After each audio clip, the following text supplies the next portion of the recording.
ശാസ്ത്രീയ വേദപഠനം ക്ലാസ് 100 നമ്മൾ 47ാമത്തെ ഉപനിഷത്തായിട്ട് അമൃതനാഥോപനിഷത്താണ് നോക്കുന്നത്. അതിൻ്റെ 6ാമത്തെ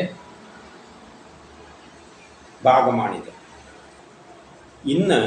ഇന്നത്തേതിൽ ചില പ്രാണവായുവിനെയെല്ലാം പറ്റിയുള്ള പരാമർശമാണ്.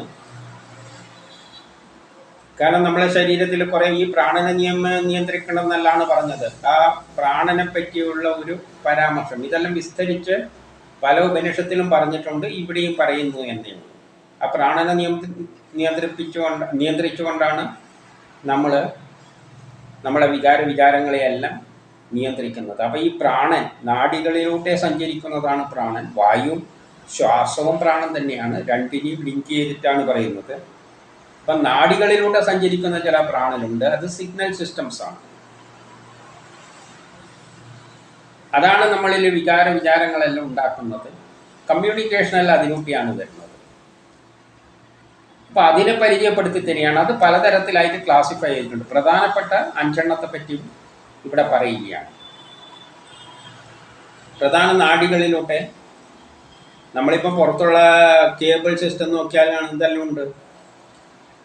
കേബിളുണ്ട്, ടി വിയിലേക്ക് വരുന്ന കേബിളുണ്ട്, നെറ്റിൻ്റെ കേബിളുണ്ട്, ടെലഫോണിൻ്റെ വയറുണ്ട്. ഇങ്ങനെ പല ടൈപ്പിലാണ്. ഓരോ വയറുകളും ഓരോ തരം ഫങ്ഷനുമായിട്ട് ബന്ധപ്പെട്ടതാണ്. അതുപോലെ തന്നെ നമ്മളെ നാഡികളും ഓരോ തരം ഫങ്ഷനെയാണ് ഓരോ നാഡികളും കൈകാര്യം ചെയ്യുന്നത്.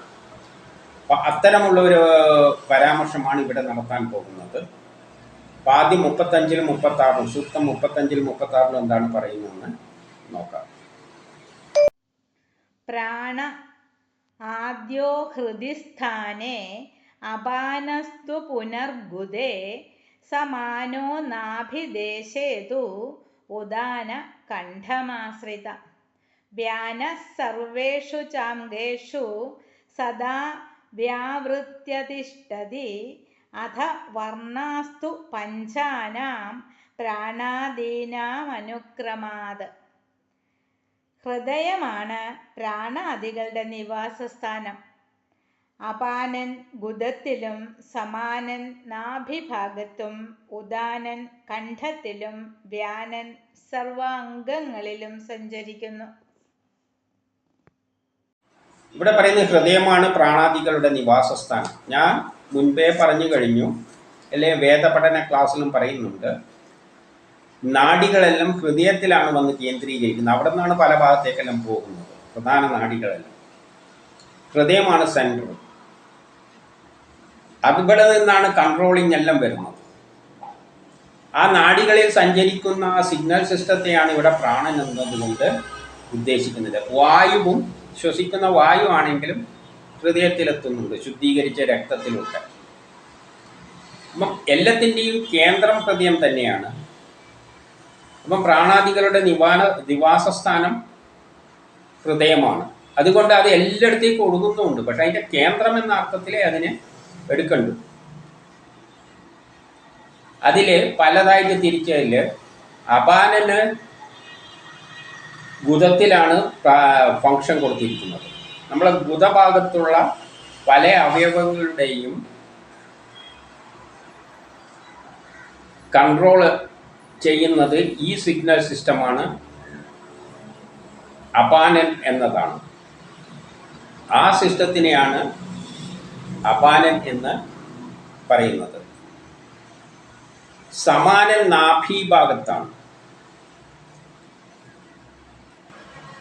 അതായത് പലതരം സിഗ്നൽ സിസ്റ്റം ഉണ്ട് എന്നാണ് പറയുന്നത്. ശരീരത്തിൻ്റെ പല ഭാഗങ്ങളെ നിയന്ത്രിക്കുന്ന പലതരം സിഗ്നലാണ്. അതിൽ സമാനനാണ്. നാഭീഭാഗം കേന്ദ്രീകരിച്ചാണ് അതിൻ്റെ കൺട്രോൾ സിസ്റ്റം വരുന്നത്. ഉദാനൻ കണ്ഠത്തിലും വ്യാനൻ മറ്റുള്ള സർവ്വ അംഗങ്ങളിലും സഞ്ചരിക്കുന്നു. അപ്പം മറ്റുള്ള അംഗങ്ങളിലെല്ലാം വ്യാനനാണ് പ്രാധാന്യം കൊടുത്തിരിക്കുന്നത്. അപ്പം ഇവയെല്ലാം നിയന്ത്രിച്ചിട്ട് വേണം, ഇവയിലൂടെ എല്ലാം നമ്മളെ ശരീരത്തിൻ്റെ പ്രവർത്തനങ്ങളെ എല്ലാം നിയന്ത്രിക്കുന്നത്. അതിൽ പ്രധാനപ്പെട്ടത് ചിലത് നമ്മൾ അറിയാതെ അകത്ത് നടക്കുകയാണ്. ആ കൺട്രോളിങ് ലൈനാണ്. ചിലത് നമ്മൾ അറിഞ്ഞുകൊണ്ടുള്ള ആക്ടിവിറ്റിയുണ്ട്. അപ്പം ഇതിൽ അറിഞ്ഞുകൊണ്ടുള്ളതിനെ നിയന്ത്രിക്കാൻ വേണ്ടിയാണ് ഇതെല്ലാം മനസ്സിലാക്കണം. എന്നിട്ട് അറിഞ്ഞുകൊണ്ടുള്ളതിനെ നമ്മൾ നിയന്ത്രിക്കുകയും വേണം. ഇനി ഈ സൂക്തം 37-38 എന്താ പറയുന്നത് നോക്കാം. രക്തവർണ്ണമണിപ്രഖ്യ പ്രാണോ വായുപ്രകീർത്തിത അപാനസ്തസ്യ മധ്യേ തു ഇന്ദ്രഗോപസമപ്രഭ. സമാനസ്തസ്യ മധ്യേ തു ഗോക്ഷീരധവളപ്രഭ അപാണ്ഡുര ഉദാനശ്ച വ്യാനോ ഹൃർച്ചി സമപ്രഭ. പ്രാണൻ ചുവപ്പും അപാനൻ ഇന്ദ്രഗോപത്തിൻ്റെ നിറവും സമാനൻ വെളുപ്പും ഉദാനൻ ധൂസരവർണവും വ്യാനൻ അഗ്നിജ്വാലയുടെ നിറവുമാണ്. പ്രാണന് ചുവപ്പ് നിറമാണെന്ന് പറയുന്നു. അപാനന് ഇന്ദ്രഗോപന്റെ നിറവും സമാനന് വെളുപ്പ് നിറവും ഉദാനന് ദൂസരവർണവും വ്യാഘ്നന് അഗ്നിജ്വാലയുടെ നിറവുമാണെന്ന് പറയുകയാണ്. ഇവയുടെ നിറങ്ങളെപ്പറ്റിയും അവിടെ പരാമർശിച്ചിട്ടുണ്ട്. ഇനി നമുക്ക് ഇതിനെയെല്ലാം നിയന്ത്രിച്ചിട്ട് ഇതിനെയെല്ലാം കൺട്രോൾ ചെയ്തിട്ട് ഇതിൽ കൺട്രോൾ ചെയ്യാൻ പറ്റുന്നതിനെല്ലാം കൺട്രോൾ ചെയ്തിട്ടാണ് നമ്മൾ ബ്രഹ്മസാക്ഷാത്കാരം നേടേണ്ടത്. അതിനെ പറഞ്ഞുകൊണ്ട് ഈ ഉപനിഷത്ത് അവസാനിക്കുകയാണ്. അത് 39ാമത്തെ സൂക്തത്തിലാണ്. അതെന്താണ് പറയുന്നത് നോക്കാം. യസ്യൈഷ മണ്ഡലം ഭിത്വാ മാരുതോ യാതി മൂർധനി യത്ര തത്ര മ്രിയേദ്വാപി ന സ ഭൂയോഭിജായത്തെ ഇത്യുപനിഷത്ത്. ഏതൊരു യോഗിയുടെ പ്രാണൻ ഈ മണ്ഡലം ഭേദിച്ച് മൂർധാവിൽ എത്തുന്നുവോ അവൻ അപ്പോൾ മരിച്ചാലും എപ്പോൾ മരിച്ചാലും എവിടെ വെച്ച് മരിച്ചാലും പുനർജന്മമില്ല. ഹരി ഓം. ഏതൊരു യോഗിയുടെ പ്രാണൻ ഈ മണ്ഡലം ഭേദിച്ച് മൂർധാവിൽ എത്തുന്നുവോ അവൻ അപ്പോൾ എപ്പോൾ മരിച്ചാലും എവിടെ വെച്ച് മരിച്ചാലും പുനർജന്മമില്ല. അപ്പൊ ഈ പ്രാണനെയെല്ലാം മൂർധാവിനെ ഭേദിക്കത്തക്കവണ്ണം ഉയർത്തിക്കഴിഞ്ഞു കഴിഞ്ഞാൽ ആ വ്യക്തിക്ക് മാത്രമാണ് പുനർജന്മമില്ലാത്തത്. ബാക്കിയുള്ളവരെല്ലാം പുനർജനിച്ചുകൊണ്ടേയിരിക്കണം. ആ മൂർധാവിൽ എത്തിക്കഴിഞ്ഞു കഴിഞ്ഞാൽ മൂർധാവിനെ എത്തിച്ച് ഭേദിച്ച് എല്ലാ മണ്ഡലങ്ങളെയും ഭേദിച്ച് മൂർധാവിൽ എത്തിക്കഴിഞ്ഞാൽ അവൻ്റെ ജോലി അതോടെ ഈ യുഗത്തിലെ അവൻ്റെ കർമ്മങ്ങളെല്ലാം തീർന്നു. പിന്നെ വേറെ യുഗങ്ങളിൽ വരുമ്പോൾ ആദ്യം ജനിക്കേണ്ടി വരും.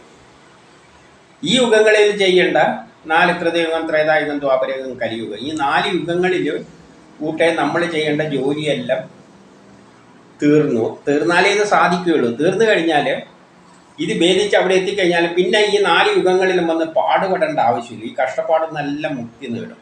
വല്ലാതെ ഒരു രക്ഷയില്ല. ഇപ്പം ചിലവരെല്ലാം ആത്മഹത്യ ചെയ്യുന്നുണ്ട്, എന്നാലും പോയി ജനിച്ചേ പറ്റൂ.